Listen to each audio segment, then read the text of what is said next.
Mapagpalang araw po sa inyong mga kapatid dyan sa Majuro Christian Church. Ngayon po ay July 21, 24. At para po sa ating pagpapatuloy sa ating book series sa Gospel of Matthew. Nandito na po tayo sa kabanatang 10.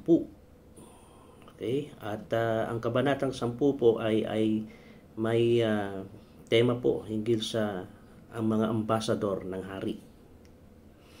At marahil dito na po mas mabibigang punto ng gumawa ng aklat hinggil po sa B series na tinatawag pong Be Loyal, ang maging tapat tayo. At dito mas mabibigang diin po ang aklat na ito. So tayo muna po marahil ay manalangin sa Panginoon para po sa ating pagpapatuloy sa pag-aaral po ng aklat na ito sa kabanatang 10 po ng Mateo.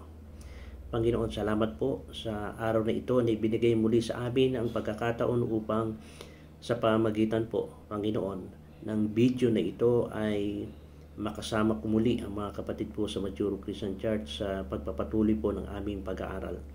Salamat po sa inyong kabutihan sa amin, Panginoon. At patuloy sa tulong po ng Banal na Espiritu ay pangunahan niya kami, bigyan ng karunungan at pagkaunawa sa aming pag-aaral na ito, Panginoon. Kayo po ang patuloy na makilala namin at mabigyan po namin ng kaluwalhatian at patuloy na magpapalakas po ng aming pananampalataya sa inyo. Salamat po, Panginoon, sa time na ito na ibibigay po ninyo sa amin sa pangalan ni Kristo Jesus. Amen. Okay mga kapatid, inuulit ko po ang aklat ng kabanatang ito sa 10 ay may kinalaman po hinggil sa pagiging ambassador po ng hari. Walang iba, alam natin ang ating hari, ang ating Panginoong Jesucristo. At tayo po mga nagtiwala sa Panginoon ay ginawa niyang mga ambassador ng kanyang mabuting balita ng kaligtasan o ang mensaheng ito upang dalhin natin sa lahat ng mga tao. So, mas maganda po siguro bigyan pansin natin ang salitang ambassador. No? Tinignan ko po sa dictionary, ang kahulugan po nito ay ito ang sinasabi. Ambassador, a person who acts as a representative or promoter of a specified activity. And then, an accredited diplomat sent by a country as its official representative to a sovereign country. Siguro po ang magandang salitang tandaan natin dito ay ang taong representative or promoter po. And then, ang sabi pa rito ay official representative to a sovereign country. So, tayo po yung mga tao ng ating Panginoong Kristo na nagre-representative para sa kanyang mensahe para po sa buong mundo. Dala-dala po natin ang mensahe po ng Ebanghelyo ng ating Panginoong Kristo. Tayo po yung representative ng ating Panginoong Kristo dito sa mundong ito upang ipahayag ang mabuting balita po ng kaligtasan o ang gospel ng ating Panginoong Kristo. Ang gawain ng kaligtasan ay magagawa lamang ng ating Panginoong Kristo. Naniniwala po tayo dyan. Basta po tungkol sa kaligtasan, ang gawain po nito at ministeryo nito ay ginawa lamang ng ating Panginoong Kristo. Maaliligtas tayo sa pamamagitan niya. Siya ang gumawa, siya ang nagsakripisyo upang ang kaligtasan ay maging posible sa isang taong makasalanan.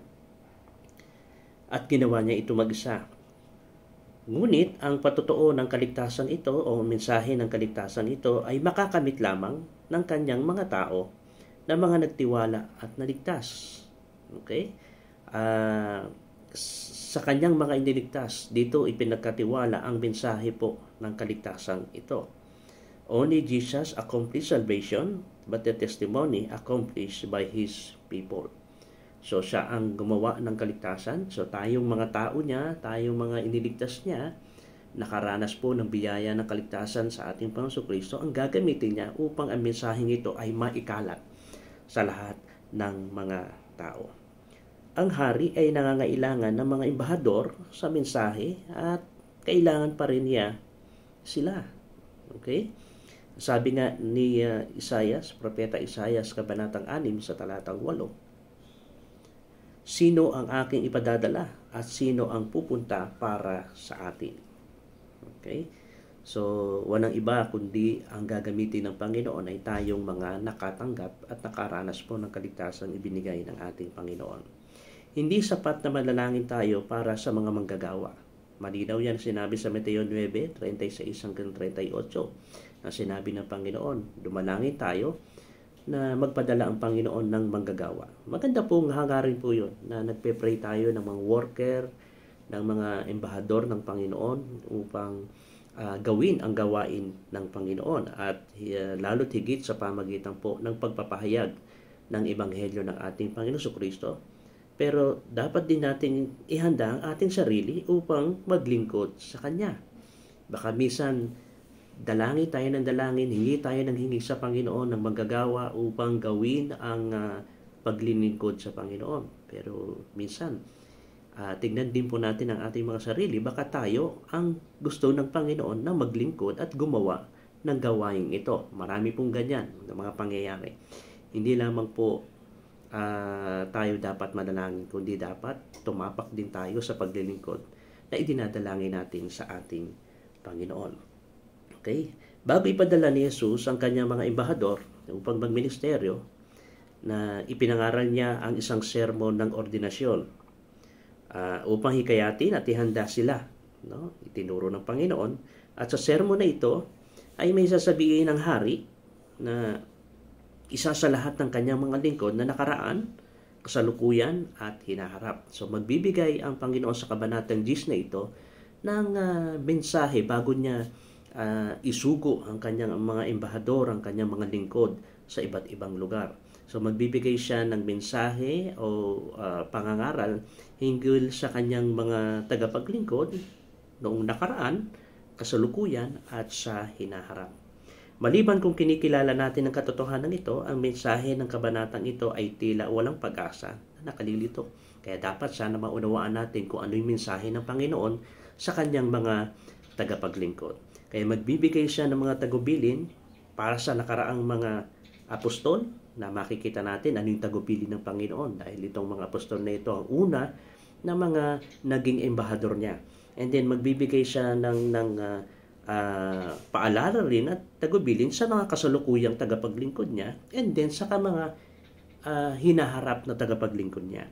So kaya ang kabanatang ito ay magandang pakinggan natin, pag-aralan natin hinggil sa mga tagubilin ng ating Panginoon, hinggil sa kanyang mga tagapaglingkod o kanyang mga ambasador ng Panginoon na nagdadala ng mensahe po ng Ebanghelyo ng ating Panginoon Kristo para sa ikadiligtas ng mga taong sasampalataya sa ating Panginoon. Kaya salamat po, gaya ng pagkabasa po ninyo sa Kabanatang 10 sa talatang 1 hanggang 15, ay ito po yung mga tagubilin ng Panginoon sa kanyang nakaraang mga apostol. Okay? Ang disipulo o isang ay isang mag-aaral o learner. Tinatawag ng mga disciples. Isa na sumusunod sa isang guro at natututo ng kanyang karunungan. So ganyan po yung kanyang mga alagad, di po ba? Sumusunod sa kanya, nakikinig sa kanyang mga turo. So as a learner sila, itong mga disipulong ito, na gusto nilang matuto sa kanilang guro, matuto sa kanilang Panginoon hinggil sa mga itinuturo niya. At itong mga learner na ito, mga alagad na ito, sa lahat ng kanilang mga natutunan ay silang maghahatid para naman sa ibang mga tuturuan. Si Jesus ay may maraming disipulo, nakita natin. At ang ilan sa kanila ay nakita natin parang mga tambay lang, no? At ang ilan naman ay talagang makikita natin na tunay na talagang nagbalik loob sa ating Panginoon. Gaya ng sinabi sa John 6:66, magandang basahin po natin. So 1:66, John 6:66. May mga talata po, marahil ay magandang basahin po natin para mas maging malinaw po sa atin ang ating pag-aaral. 1:66. 1:66.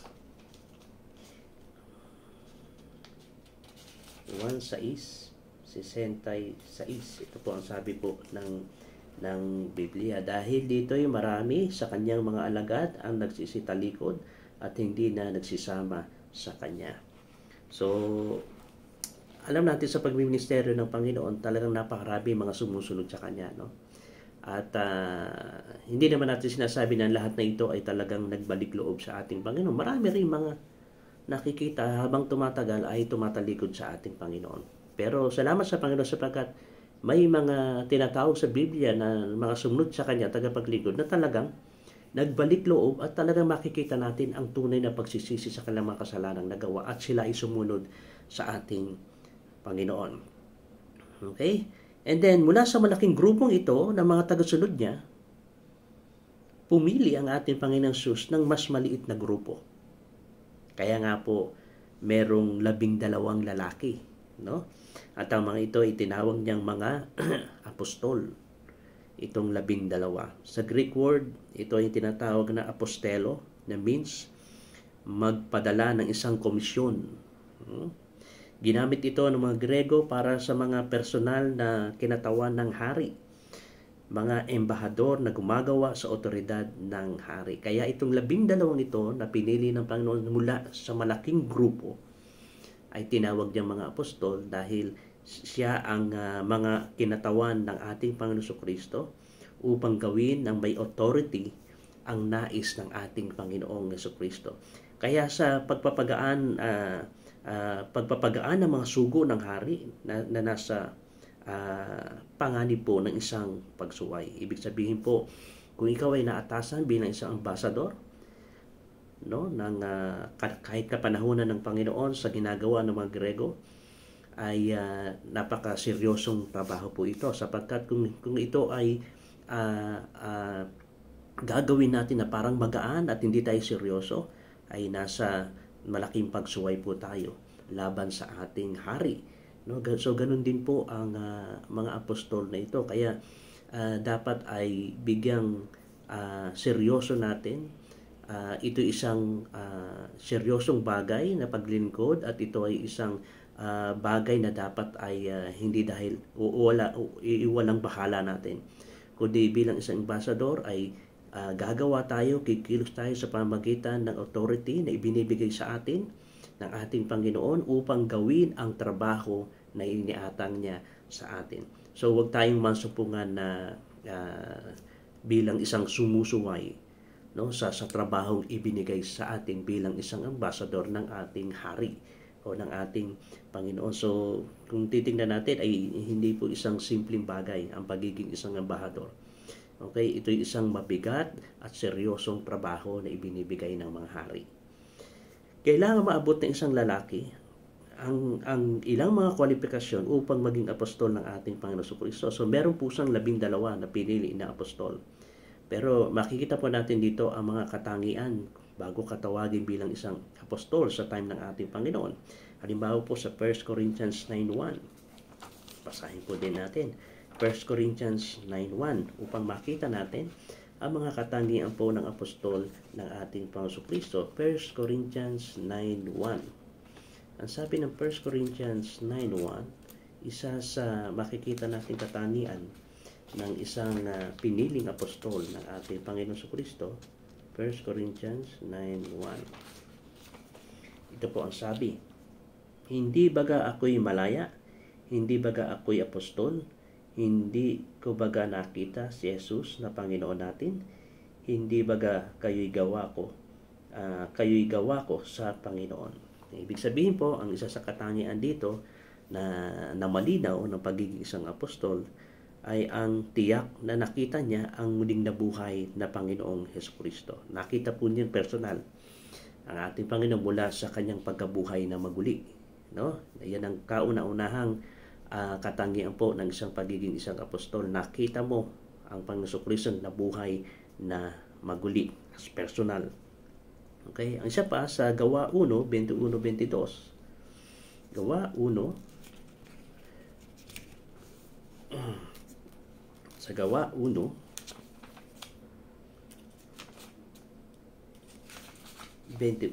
at 22. Sa mga taong ito nga na nakisama sa atin sa buong panahon na ang Panginoong Jesus ay pumapasok at lumalabas sa atin. Magmula sa pagbabautismo ni Juan hanggang sa araw na siya ay tanggapin sa itaas mula sa atin ay nararapat Ang isa sa mga ito ay maging saksi na kasama natin na kanyang pagkabuhay na maguli. So, nakipag-isa sa ating Panginoon Kristo sa paglilingkod mula nung nandito ang ating Panginoon, no? Sa makikita nating katangian, talagang nakasama niya ang Panginoon yung time na yon sa paglilingkod, no? Bilang isang apostol na talagang naranasan niya, nakasama niya ang Panginoon at ibinigay ang pagiging isang apostol na talaga sa kanya, no? So kasamang naglilingkod sa Panginoon. At siya sa Efeso 4:11 na makikita natin na Efeso 4:11 sa pangkatangian ng pagiging isang apostol. Efeso 4 talatang 11. 4:11. At pinagkalooban niya ang mga iba na maging mga apostol at ang mga iba'y propeta at ang mga iba'y ebangelista at ang iba'y pastor at mga guro. Ibig sabihin po, pinili siya mismo ng ating Panginoon bilang isang maging apostol. So, kaya itong mga apostol na ito ay talagang makikita na natin sila ang ginamit ng Panginoon para maglatag ng pundasyon ng church ng Panginoon. Ephesians 2:20. No? Binigyan po sila ng kapangyarihan. Ephesians 2:20 nang sabi na ang mga itinatayo sa ibabaw na kinasasaligan ng mga apostol, mga propeta, na si Kristo Jesus din ang pangulong bato ng panulok. So sila ang ginamit ng Panginoon para gawing mga sabihin natin ay maihanda ang pundasyon ng church, makapagpasimula ang church na ito ayon dito sa talatang ito. At pagkatapos na nakita natin, 'di ba, umalis na ang Panginoon, no? At habang ang lahat ng mga mananampalataya ay bilang isang sinugo upang kumatawan sa ating Panginoong Jesucristo. So, iyan ang mga katangian ng pagiging isang apostol. Sila ang ginamit na upang ilatag ang pundasyon ng church, and then umalis ang ating Panginoon, and then habang ang lahat ng mga nagtiwala sa Panginoon at mananampalataya ay kinatawan niya bilang isinugo na kumakatawan sa ating Panginoong Jesucristo. Okay? So, walang mananampalataya ngayon na maaaring matapat na mag-angkin na sila ay isang apostol, sapagkat wala na sa atin ang nakakita sa muling nabuhay na ating Panginoong Jesucristo. No? Kaya wala na po ngayon yung masasabi natin officially na sila ay mga apostol ng ating Jesucristo, sapagkat wala na po. Maliban na po kay Apostol Pablo nung siya yung naglalakad sa daan ng Damasco na talagang nagpakita ang Panginoon sa kanya at pinili siya bilang maging isang apostol. Siya na po ang kahuli-hulihan. Pero yung titulo ng apostol na ito ay wala na. Pero yung gawain ay iniatang na sa lahat ng mga mananampalataya sa Panginoon, yung gawain ng pagiging isang apostol na maging sugo at magdala ng mabuting balita ng mensahe. Pero yung aktual na talagang titulo bilang isang apostol, ayon sa mga katangian ito, ay wala na. Pero yung gawain ng pagiging isang apostol na tagapaglingkod, na nagdadala ng mensahe ng salita ng Panginoon, ito ay iniatas na, no? Mula nung ating Jesucristo bumalik na sa langit at iniwan sa mga alagad niya at sa lahat ng mga mananampalataya sa Panginoon, no, ang pagiging isang embahador na magdadala ng kanyang mensahe. At nakita natin na talagang ito ay ibinigay na sa mga nagtiwala sa ating Panginoon Kristo, sapagkat wala na sa atin nakakita ng muling nabuhay na ating Panginoon Kristo. So ang mga apostol na ito ay binigyan ng espesyal na kapangyarihan at otoridad mula kay Kristo upang gumawa ng mga himala. Yung time na kasama nila ang Panginoon, mismo ang ating Panginoon Kristo ay talagang nagbigay sa kanila ng isang credential na sila ay mga embahador ng Panginoon, no? Na makikita natin na sila ay binigyan ng kapangyarihan ayon sa ating binasa na sila ay makapaghimala. Mga himalang ito ay bahagi ng kanilang opisyal na credential na nagpapakita na sila ay galing at ang authority ay galing sa ating Panginoon Kristo. Ilang mga talata, Gawa 2:43. Namasahin natin. Gawa 2:43. Gawa 2:43. Sabi rito ng Gawa 2:43. So So ito po yung nagpapakita na talagang credential nila sila galing sa Panginoon habang nagagawa nila ang mga bagay na yon. Sabi ng 43, at ang mga takot ay dumating sa bawat kaluluwa at ginawa maraming kababalaghan at tanda sa pamagitan ng mga apostol. So nakita natin, no, na talagang gumawa sila ng mga himala ayon sa ibinigay ng ating Panginoon Kristo. Marami pang mga talata, no? 5:12, sa 2 Korinto 12:12, Hebreo 2:1 hanggang 4, na talagang pinagaling nila ang mga may sakit. Tandaan po natin, ano? Kasama rito ang lahat ng uri ng karamdaman. No? Binigyan sila ng authority ng Panginoon na magawa nila na magpagaling. Nilinis sa mga may ketong, nagpalayas ng mga demonyo, at nagbangon pa nga ng mga patay. Okay? Ang apat na ministeryong ito ay kahintulad ng mga himala na ginawa ng ating Panginoon Jesus na nakita natin sa kabanatang 8 at 9 sa ating pinag-aralan. No? Kahambing na ginagawa ng ating Panginoon ang mga himalang nagawa ng mga apostol na ito sapagkat ibinigay nga ng Panginoon sa kanila as credential nila na sila ay talagang galing sa ating Panginoon Kristo at ang authority ay galing sa ating Panginoon. So sa isang tiyak na paraan, ang mga apostol ay kumakatawan sa hari o sa ating Panginoon Kristo na talagang pinalawak niya ang kanyang gawain. So ginamit ng Panginoon sila para mas palawakin pa ng Panginoon Kristo ang kanyang gawain habang nandito siya sa lupa. At ang credential na ito ay sa pamagitan ng mga himala na maaaring gawin ng kanyang mga alagad. Tandaan natin, ang Christ Commission sa 12 lalaking ito ay hindi commission natin sa araw na ito o sa panahon natin na ito. Dahil pinadala lamang sila ng Panginoon sa mga taga-Israel. Tandaan natin, no? Kaya ang sabi na una sa mga Hudyo. Ang makasaysayang pattern na ito dahil sa mga Hudyo ang kaligtasan na sinabi ng Panginoon sa John 4:22, no? Sinugo sila sa mga lahing Hudyo. John 4:22 na ang sabi rito ay sapagkat may mahigit ng 40 taon gulang ang mga tao na ginawan nitong himala ng pagpapagaling. So malinaw na ang kaligtasan na inutos sa kanila ng Panginoon bilang embahador na sila ay pumunta sa mga lahi nilang Hudyo. Ang 12 ambasador na ito ay nagpapahayag ng pagdating ng kaharian tulad ng ginawa ni Juan Bautista.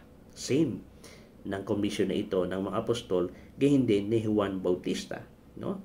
At si Jesus mismo, siya rin ay magkakamukha sila, no? Ng mensaheng ibinibigay sa kanila na nagpapahayag ng pagdating ng kaharian ng ating Panginoon Kristo, no?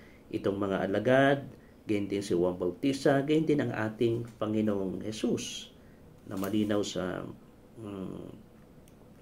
Matthew 4:17. Tingnan natin sa Matthew 4:17. Matthew 4:17. Magandang basahin po natin mga talatang ito na hindi natin makaligtaan. Matthew 4:17. Mula noon ay nagpasimulang mangaral si Jesus, magsabi, magsisi kayo sapagkat malapit na ang kaharian ng langit. So same ang mga apostol, si Juan Bautista, and then mismo ang ating Panginoong Kristo. Nakakalungkot, no? Lamang dahil nalulungkot sabihin na tinanggihan ng bansang Israel, no? O tinanggihan ng bansa ng Israel, kapwa ang ating Panginoong Kristo ang kanyang gayon ding mga embahador na kanyang sinugo para sa kanila. At nakakalungkot, no? Na binigyang pansin ng Panginoon Kristo ang kanyang lahi at nagpadala ng mga embahador ng Panginoon upang sabihin ang mensaheng ito, no, na nakalaan ang kaligtasan para sa kanila. Pero tinanggihan nila ang bagay na ito. Kaya ang kaharian ay inalis sa kanila. Matthew 21:43. Bagamat binigyan pansin ng Panginoon, no, nagpasugo siya ng mga tao para sa kanila, para sa kaligtasan, pero ito ang kanilang ginanti. Kaya nga sinasabi ko sa inyo, aalisin sa inyo ang kaharian ng Diyos at ibibigay sa isang bansang nagkakabunga. Okay? Kaya ito yung komisyon na ibinigay niya sa kanyang mga alagad.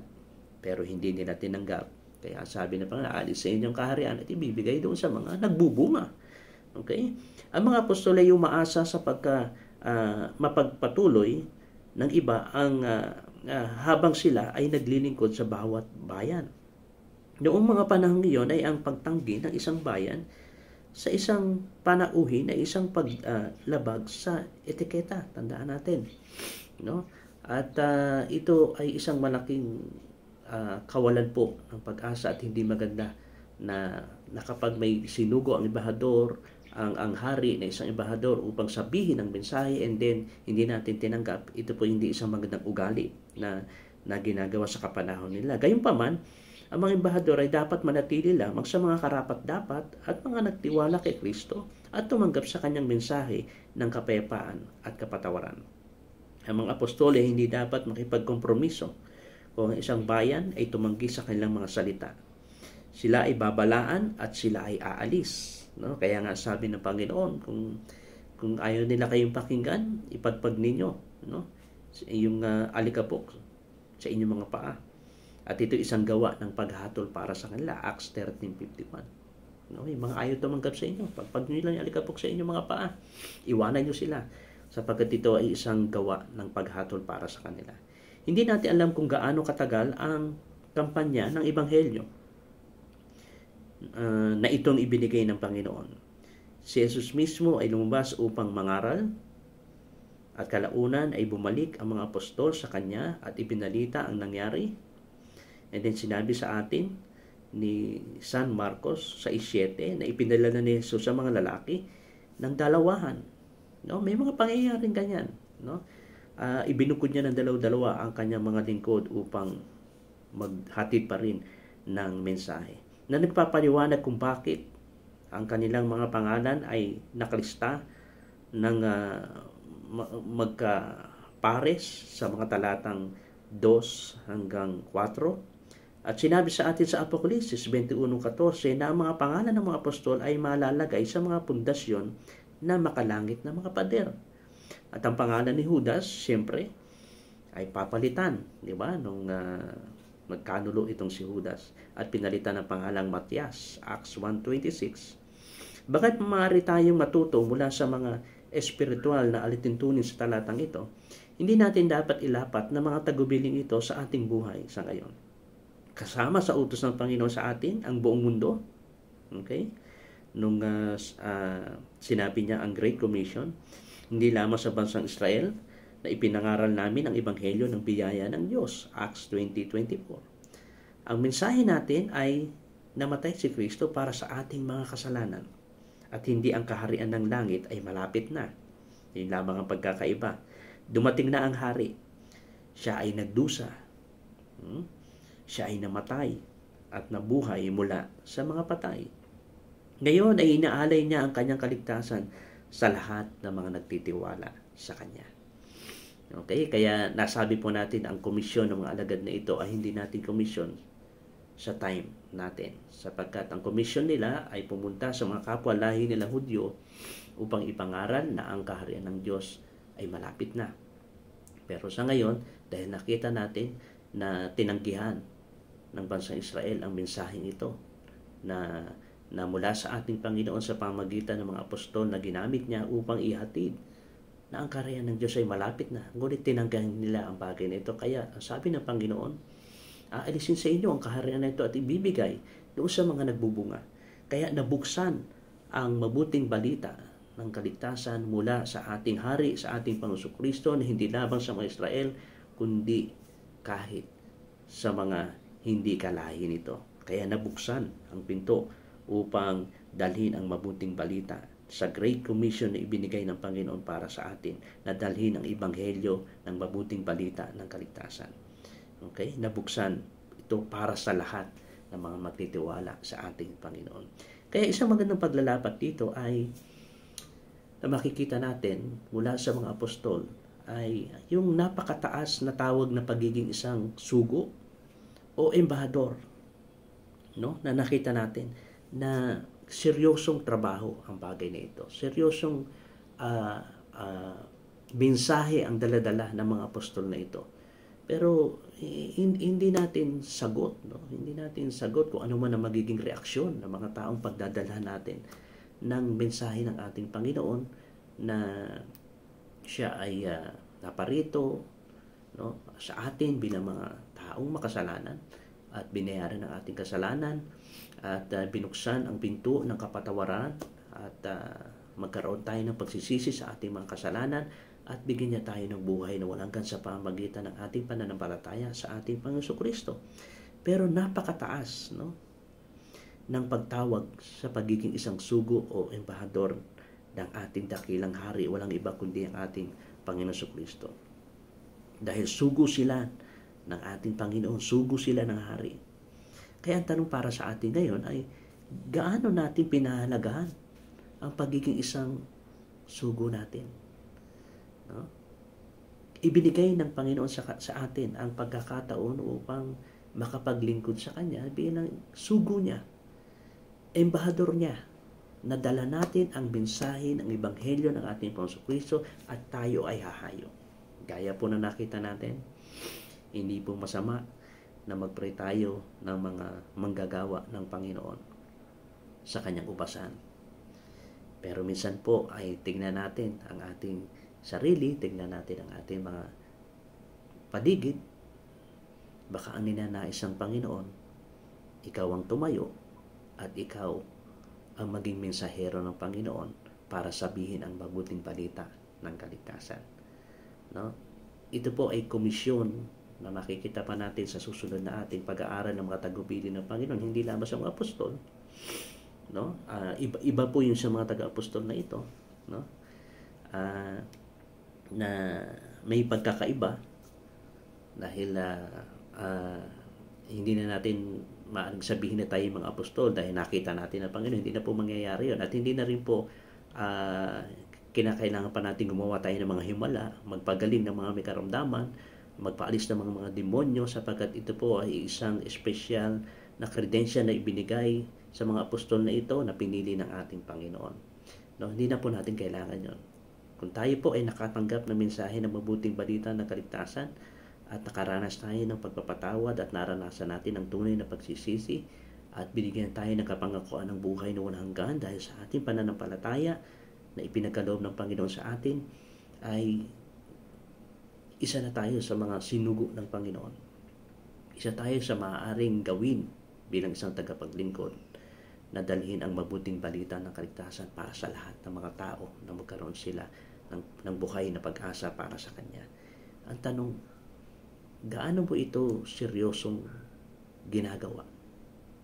Tinatanggap? Sa time nila, kapag hindi natin tinanggap ito na very serious at tinatanggap natin parang isang magaan lang, hindi tayo seryoso na gawin ang trabaho ng pagiging isang embahador na nagbigay sa atin ng kapahamalaan upang gawin ito ay walang ibang ating Panginoon Kristo na nagligtas sa atin, ay tinatanaw nila na ito ay isang pagsuway para sa Kanya. Sana mga kapatid, mga kaibigan sa Panginoon, tanawin natin ang malaking talagang utang na loob sa ating Panginoon na isa tayo sa nakatanggap ng mensahe po ng mabuting balita ng kaligtasan na nagagaling sa ating Panginoon. At bilang pagpapasalamat sa Kanya, ay gawin natin na ito ay ibahagi din sa iba. No? Tumayo tayo, magsalita, at sabihin ang mensahe ng pag-asa na nagmumula sa ating Panginoon Kristo. At sa susunod po ay makikita natin ang mga tagubili naman sa mga hinaharap na alagad ng ating Panginoon. At sana po ay makatulong sa atin ang mensaheng ito upang patuloy na tayo ay makapaglingkod sa Kanya, mahalin natin ang ating Panginoon Kristo at manatili tayo sa Kanya sa pamagitan ng ating paglilingkod para sa Kanya.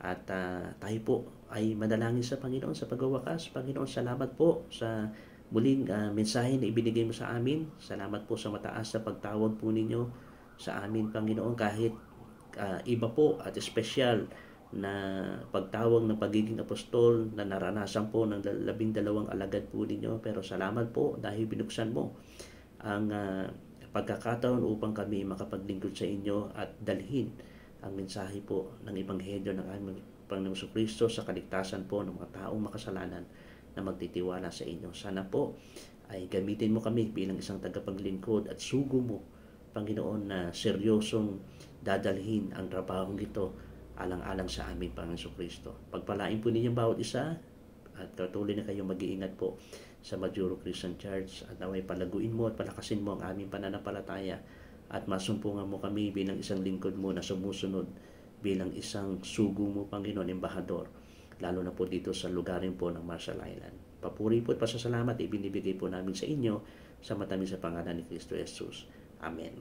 Maraming salamat po mga kapatid at pagpalain po tayo ng ating Panginoong Kristo at sa susunod na pagpapatuloy ng ating pag-aaral sa Ebanghelyo po ni San Mateo next week. Salamat po. God bless po sa inyong lahat.